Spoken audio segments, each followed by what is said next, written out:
What's up, fellow wizards? Today I'm going to be starting a new video series focusing on leading flops. The first video is going to be blind versus blind ISO pots. So why do I want to start out with this? Blind versus blind ISO pots. Why don't I start with something more common like leading from the big blind? And the reason that I wanted to start with ISO pots BvB is, in my opinion, one of the most underutilized lead spots in the game right now.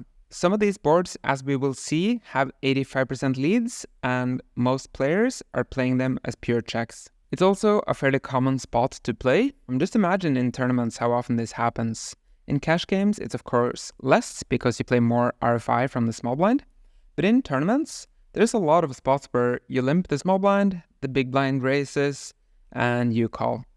I mean, first of all, you're limping a bunch in the small blind. Second of all, the big blind is supposed to ISO raise anything from like 30 to 40+%. So that happens a lot. And you're defending a lot versus ISO as well. So this is a spot that you come into very often. And as I said, most people have not put enough time into studying it. These strategies are often very unintuitive as well. And so I think we can get a pretty high learning ROI just by looking at a few different stack depths to get a better understanding of what's going on. Global leading frequencies. So the spots that I'm going to be looking at today are going to be 10 big blinds, 20 big blinds, 30 big blinds, 40 big blinds, and I'm not going to look at 50 big blinds. I'm also just briefly going to look at 40 big blinds because it's going to happen more at 10, 20, 30 big blinds, of course. The deeper you are, the more the disadvantage of being out of position is going to come into play, and you're going to have to play more passive and put less money into the pot. The more shallow you are, the less of a problem the positional disadvantage is going to be. 10 big blinds, we're going to be leading 35% globally, which is quite a lot. So here I have the 10 big blind sim. First of all, we can see that the small blind is jamming almost half his range pre-flop here. Basically just folding out the worst trash and then limping a lot of medium stuff, 7s plus, a lot of big suited hands. I just think it's a good idea to have a quick look at the ranges before we begin looking at aggregation reports and strategies and all of that, just so we can start thinking about what we think the results are going to be and how the strategies will look. Big blind is playing two different raise sizes in this sim, which is why I don't think this is the most applicable spot for in-game, as population will, in my opinion, play very differently from this. But it's cool to see at least how the theory works. We can have a look at the 2.5 big blind range first. The big blind is going to have most of its strong pairs, like 7s plus, strong suited hands like ace-10 suited plus, king-10 suited plus, queen-jack suited, etc. And some big offsuit stuff like king-queen off, ace-queen off, plus a low-frequency mix of a bunch of offsuit trash, like 10 deuce off, 9-5 off, etc. If you have a look at the 4 big blind ISO range, so it's a bit more polar. It's going to have the strongest ace-x and king-x offsuit hands in there. Going to have pocket 5s, pocket 4s, a few suited ace-x and king-x, these ones. And then we're going to have a bunch of the real trash, like the most trashy hands, like 7 deuce off, 6 deuce off, 7 3 off, 10-5 off, queen 4 off, whatever. A bunch of trashy stuff. Let's go into this one first and have a look at the aggregation report and see how it looks. I think the 2.5 is the most applicable one to in-game. I think a lot of people will find the 2.5x ISO at 10 bigs, but I don't think a lot of people are using the 4x ISO. So anyways, 2.5x and we call. Gonna go in here and press flops for aggregation report. We can have a quick look over here first to see what's going on. And we can see that overall lead frequency is going to be 35% approximately. We're checking 65%. Mostly, we're going to be using a very small lead, like 1 big blind, 17%, 1.5 big blinds, 25%, and then less and less of the bigger sizings. We're playing some jams as well. Here you can actually filter, like right now, I've filtered for the highest frequency lead boards, or the lowest amount of check. You can also filter to see what type of boards do you want to jam the most, for example. If you filter like this, you can see that it's a lot of the small, medium connected stuff, like 765, 654, 1098, very connected and low to medium, I would say. But if we go back to our highest frequency lead boards, we can see that it's mostly queen high and jack high boards that we're leading. You can do some stuff with the filters here. You can filter for, you can press the queen high boards. Now you only see queen high boards. We can see that our lead percentage went up to 47.5%. We can check jack X as well, 51%, so even higher. Another thing you can do here is just go into here. You can, for the reports, filter for high card, which is very convenient. We can see that jack high is the highest lead with, like, as we just saw, 51%, then queen high, 10 high, 9 high. So I think this part is kind of counterintuitive for a lot of people. Not as counterintuitive as the stuff that we're going to see later in this presentation, but I think a lot of people have a tendency to think that once you've limped, big blind has raised, and now you've called, you're going to be at an advantage on a lot of the middling boards, like the 9 high boards, 8 high boards, 7 high boards, while the big blind is going to have a lot of the biggest hands and a bunch of the trashiest hands. But as we can see here, the best boards for us are actually not the 9, 8, 7 high boards, it's the jack high, queen high, 10 high. And we can have a quick look at why that is after. We can also filter these boards by suit. We're going to see that monotone boards are a lot better for us than they are for the big blind. So our flush draw boards, and the worst boards for us is going to be the rainbow boards. If we go back to the ranges real quick, just have a quick look here. Our range that we're limping is quite suited heavy, you know? We have all of these hands. We have some offsuit stuff as well, but some of this we're even going to be folding versus the raise. If we look at the big blind's ISO raise for this size, he basically has no suited hands. He has like a few of these top suited hands, like ace 9 suited plus and some suited broadways. But in general, he's going to be very pair heavy and very offsuit heavy, while our calling range here is going to be very suited heavy, you know? So it makes a lot of sense that the monotone boards are going to be good for us and the flush draw boards are going to be good for us, because we're going to have a lot more flushes, a lot more flush draws than villain will have. We don't have that many offsuit combos like he does. Okay, back to the report. So monotone boards are also good for us. Paired boards are not going to be good for us. Triple board, even worse for us. Not paired, best for us. Connectedness, this is like very similar to the suited part. Our hands are going to be way more connected than the big blind's ISO range. Like, quick look back at the ranges again, where we see that his ISOs are like very disconnected, like randomly spread out hands, while the hands that we are calling are quite connected in general. Like, of course, the closer they are to this line of pairs on either side, the more connected they are. Just if you want to have like a good way of visualizing it. The closer we are to this line in the middle, the more connected we are. And we can go back into the flops here and pick one of the high frequency spots.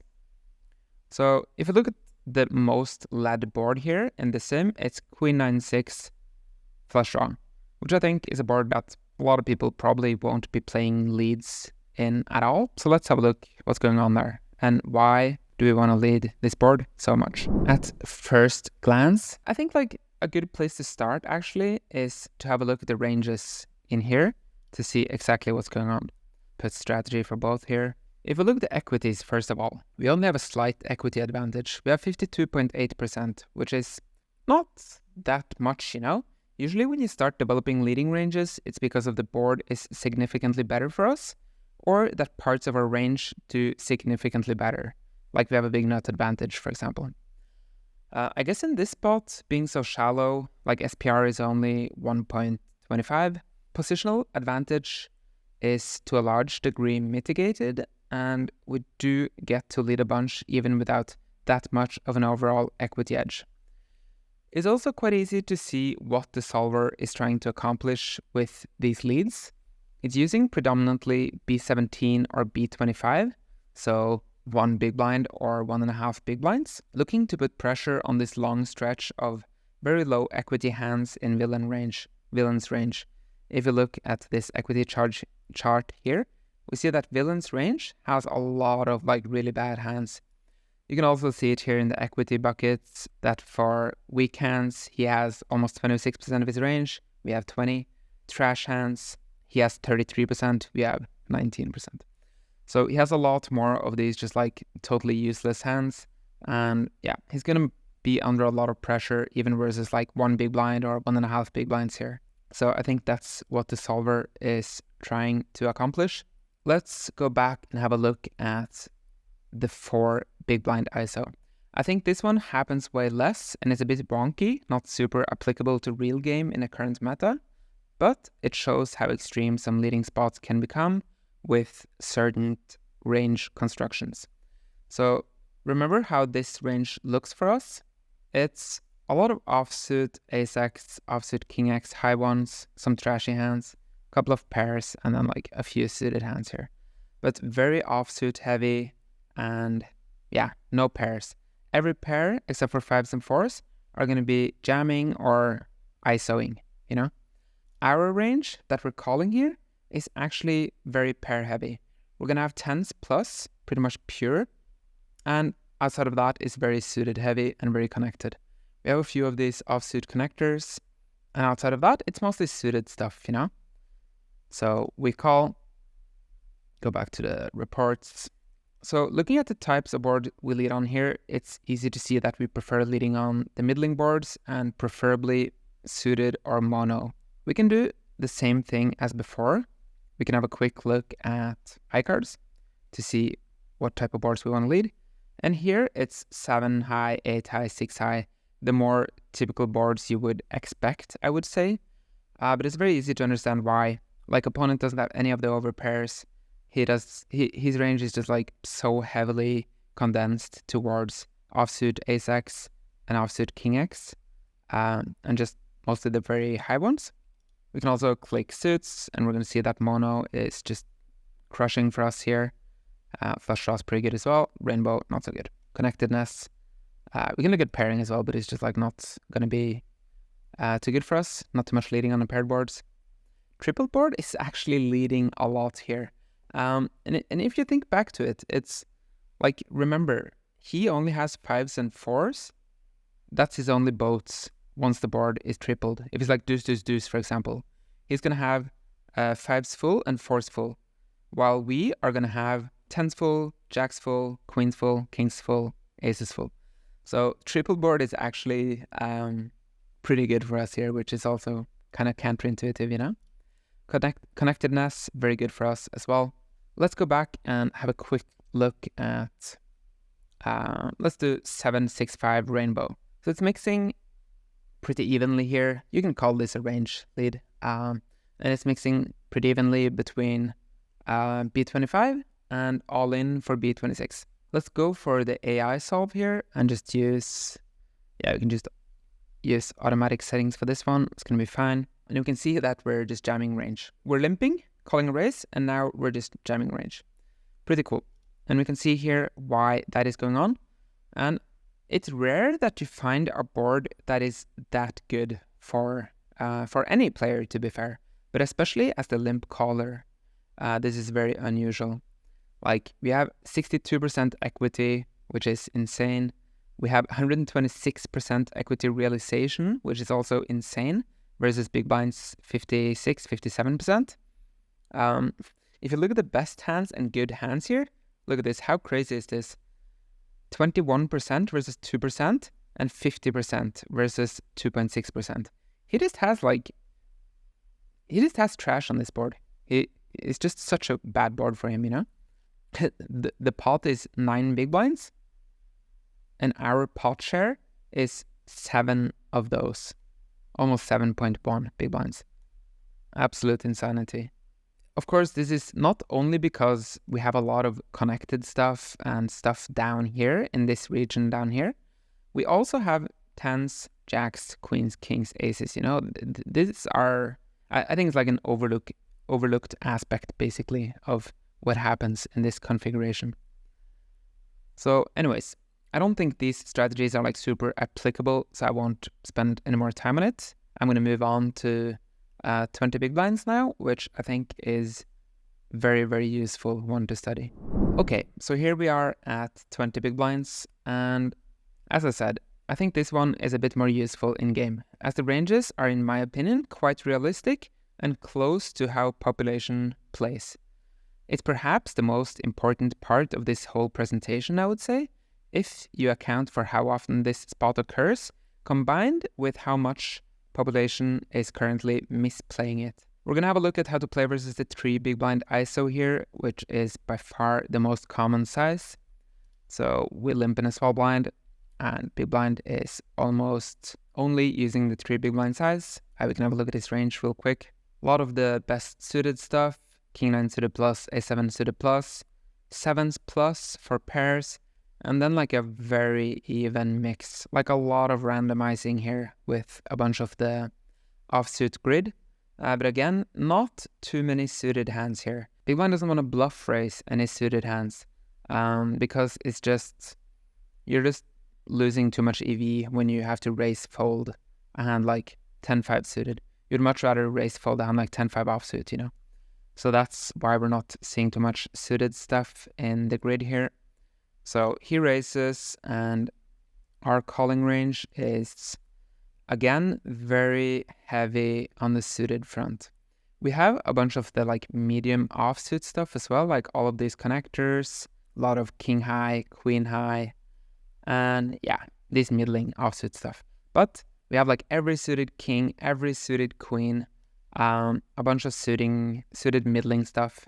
And just looking at this right now is a pretty good clue of what's to come when we look at the strategies. And I think if you spend a lot of time looking at this grid, comparing the two ranges, you can kind of try to figure out, and you'll probably be able to figure out what boards are going to be good at us.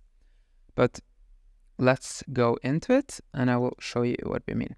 As I mentioned at the beginning of this presentation, some of these strategies are rather counterintuitive or unintuitive. This one might be just the best example of that. If we look at the bottom left corner here, we can see that our highest frequency lead board is actually King, King, Queen flush draw, which this is a board we're programmed to check as out of position and auto c-bet as the in position pre-flop raiser usually, right? If we're playing like button versus big blind or low jack versus big blind or whatever it is versus big blind, you're pretty much programmed to think that you're just checking this pure out of position and you're c-betting it for a small size with range as the in position raiser, because it's just such a good board for in position usually. Blind versus blind, the ranges work out completely different though, and it's going to be very easy to understand why we get to lead this board once we take a look at the sim. So let's go into this one, the highest percentage lead, King, King, Queen. At first glance, it's kind of similar to the Queen 9-6 flush draw we looked at earlier, right?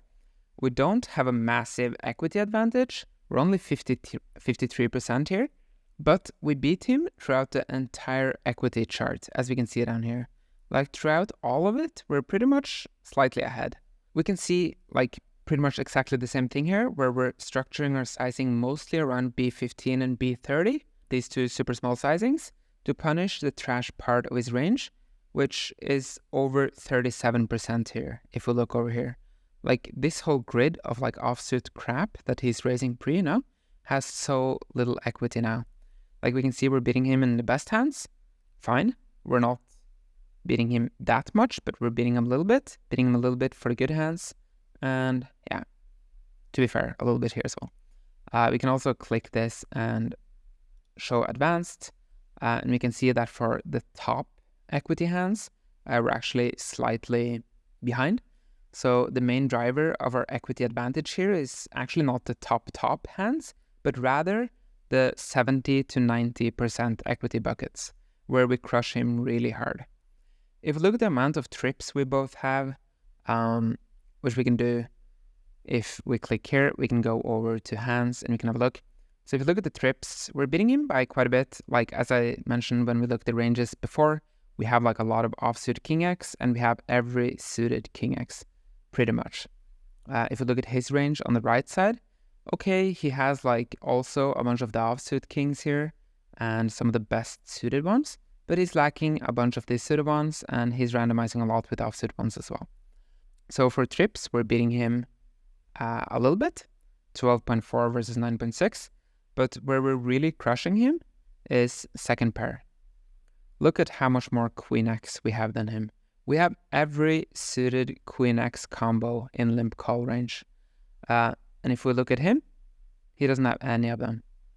He just plays pure check back with all of these preflops, so he's lacking all of those.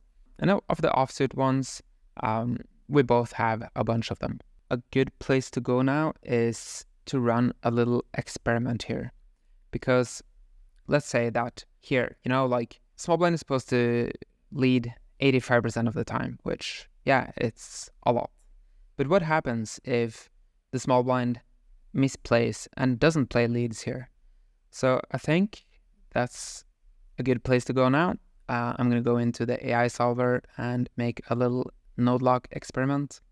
All right, so as we can see here, the small blind is supposed to lead 72%, which is of course quite a lot for this B26 size, given that population is finding this lead, I would say like on average, maybe 1% of the time, 2% of the time, depending on what stakes you play and whatever. But it's a spot that you don't really see led very often at all. We can also have a look at the big blind strategy here, what he's supposed to do when we check. So yeah, he's supposed to bet 35% of the time versus our check. So let's see what happens here. We can go into this node lock up here. I think this is super useful, these two functions right here, to run these little experiments to see what's going on. So we're going to node lock that small blind is going to check range, which is how population plays for the most part. Go in here and press lock and go. So what you can do now is that you can go into here and you can compare the nodes. I think this is super useful. So on the right side, we have the GTO strategy where we're leading a bunch. On the left side, we have your average dude, population guy who's checking range. What you can do is you can click here and go into the EV tab and you can compare. So interesting to see here actually that even though we're supposed to lead a bunch, we're not losing that much EV by not doing it. 3.59 GTO, 3.55 node lock forced check. So difference, not that huge, I would say. Not crazy. But the real difference is that once we node lock this now, we can look at how the big blind is supposed to play. And big blind is supposed to check 92% almost now. Remember before, the strategy of the big blind was to check back 65%. Now he has to check back 92%. In a lot of similar spots like this, I've found that if you node lock pure checks for the out of position player in a spot where he's supposed to play a bunch of lead, you will see big blind or in position player is going to be forced to check back range. Here it's not completely range, but yeah, it's still a bunch. Let's go into the big blind and we force him to keep betting at the same frequency as he was before. So remember before the big blind was betting at a 35% frequency, now he's down to 8%. Let's force him to bet at the same frequency as before. We can't copy paste the ranges just yet, but we can at least copy the frequency. So I'm going to go in here, type in 35% lead for the bet for the big blind versus the range check, you know. We're going to go unlock it and go. So it's not going to be exact copy because the range is going to be looking a little bit different, but we have the frequencies right. And we can have a look at how much equity the big blind is losing by continuing to play his GTO strategy versus a small blind who is now mistakenly just checking range. So let's see. We can go into here, compare nodes, and here is where the most drastic difference is. So again, on the right side, you have the GTO strategy versus pure check, which is betting 80% of the time. On the left, you have a forced strategy where he's forced to bet 35% of the time. EV loss for big blind here goes from 345 to 317. So a massive drop for the big blind. And on the other side, of course, a massive EV gain for the small blind. I think that's a pretty important thing to keep in mind, that if your opponent here isn't playing GTO, you should also not be playing your preset strategy, right? You have to counter adjust if he's misplaying. Okay, next up, we're gonna go to 30 big blinds and have a look at that one. So here we see the 30 big blind range for big blind. This is his ISO range. Again, not too much suited stuff. We can see that we're starting to draw a little bit from the suited portion of the grid here as well, but not too much. It's mostly the same thing, like a bunch of pairs, a bunch of the strongest suited stuff, some of the big offsuit stuff, and then like a very good mix of a lot of offsuit hands.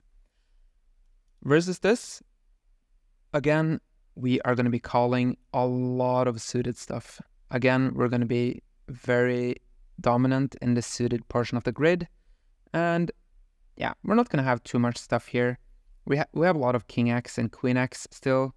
We don't have too much Ace X. A lot of it is just open racing or limp shoving, you know. So we don't have the strongest suited Ace X. We don't have the strongest offsuit ones. So on the Ace X front, we're not doing too good.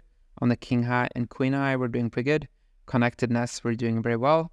So let's go in and see.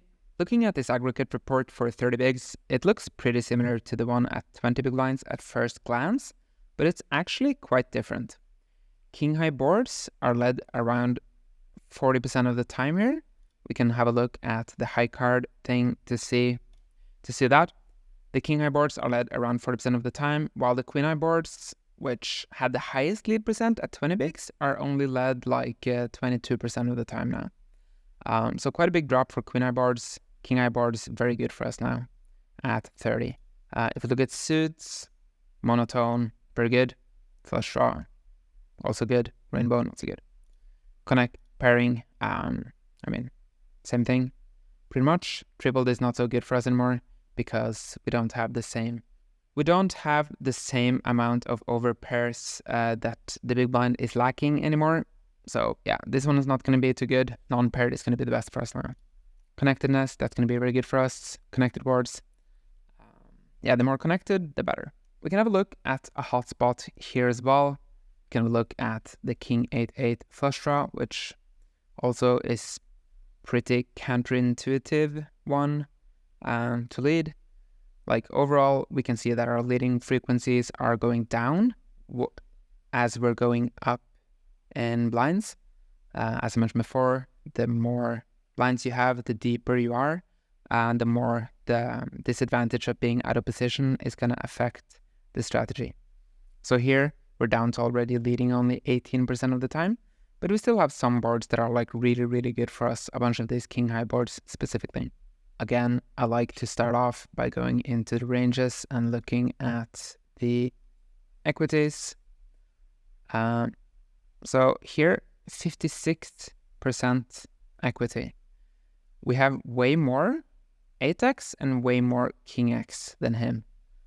Like if you look at the trips, which is going to be the 8x portion of the range, we have almost 11%. He has 6%. So almost double. If we look at top pair, which is going to be the King X portion of the range, we have 18%. He has 11.5. So yeah, beating him quite a lot on those. So the best hand portion of the range, you can see that 30% versus 16.2%.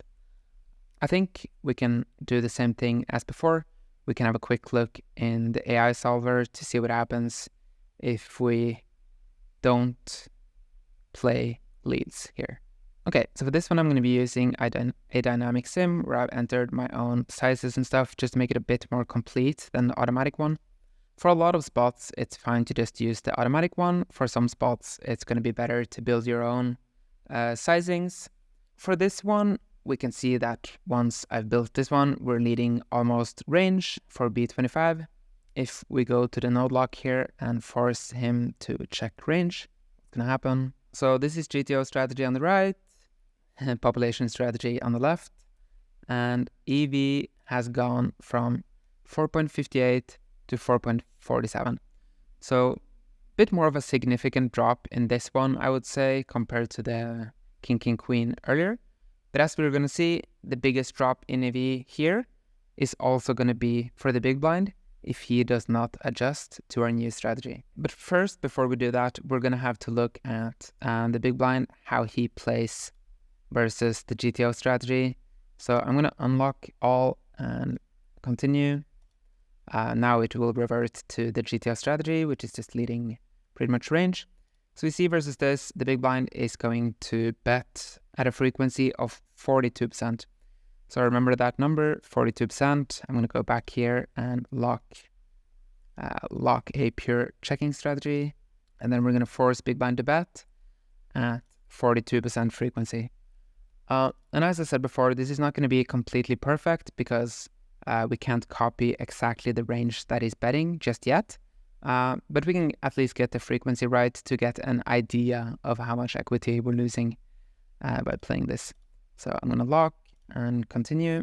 Big blind EV now went from 3.53 to 3.24, which is a massive drop, of course.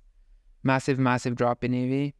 So yeah, it just shows again how important it is to take into account how population is playing and not just play your predefined strategy. So we've now moved up to 40 big blinds. This is going to be the last one I have a quick look at because above this, there really isn't much leading happening because we're getting too deep. So let's take a quick look at this one to wrap it up and then we'll go through a summary. So he just uses this 3.5 sizing. We can have a quick look at his range here as well, just to see that now he's becoming a bit more suited. He has a bit more suited hands than before, just because he doesn't get limp shoved on as much anymore. But he still has a bunch of the offsuit stuff as well, and a bunch of the best hands, of course. Our range, we're not going to limp shove as much anymore, like 9%. And our calling range is still going to be very suited and connected, more so than him. We can see that it's the same type of hands as before, just a much smaller percent lead at this stack depth. We can have a quick look at the reports for high cards, suits, etc. Just to get a idea of what's going on here. We can see now that king high is still the most led, and then it goes to 9 high, 8 high, 10 high, using a bit more of the bigger sizings on these middling boards and more smaller sizing on the king high board. For suits, monotone still going to be the best for us. Flush draw second best, and rainbow not so good. Pairing going to be the same as well. Not paired is the best, paired and then tripled. Connectedness is going to be good for us. Same pattern as we saw before. So I think a good place to go now is just straight into the summary section, and we can have a look at our most important findings and how to think about this spot. So to summarize, initial EV gain of studying these spots are going to be very high. I suggest that you do exactly what I do now. You go into aggregation reports, you have a look, take a bit more of a deep dive. Maybe you open the GTO Wizard trainer tool and play different stack depths in this formation. And I think you're going to learn a lot rather quickly. As I mentioned before, there's diminishing returns in studying poker. So if you're studying button versus big blind, single raise pot, which you've probably studied a lot already, there's going to be a lot of diminishing returns there. While if you studied this spot, which, let's be honest, most of us haven't studied enough, like even the high roller scene, like Tritons or EPT high rollers or the 10K on GG or whatever it is, you don't really see enough of these strategies being implemented. So it's clear that people have not studied it enough. And that also means that it's a great way to put your opponent into spots they're not used to facing, right? Since population isn't really playing like this yet, you can put your opponents into nodes that they're not used to playing, and they're going to have to freestyle a lot in spots where you know what's going on and they don't. That leads us to the next point, which is that it's important to adjust to your opponent's anticipated mistakes. As we saw on the King Queen and the King 8-8, like how much EV big blind was losing by not adjusting to the small blind range checking, it's quite significant. So keep that in mind when you're playing as the big blind, that if the small blind isn't leading as it should, you also have to adjust a lot. Lastly, this happens more at more shallow stack depths. So around 10 big blinds, it happened a lot. At 20, a bit less. 30, a bit less. And 40, 50 big blinds, it kind of stops happening, or very low frequency at least, simply because we're out of position. And the deeper we get, the more the disadvantage of being out of position is gonna play a role, and the less we want to try to build a pot.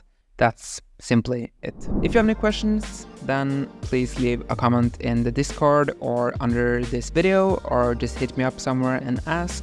I'm usually quite available on socials as well if you have questions about the video. Thanks for watching, hope you enjoyed it, and see you for the next video.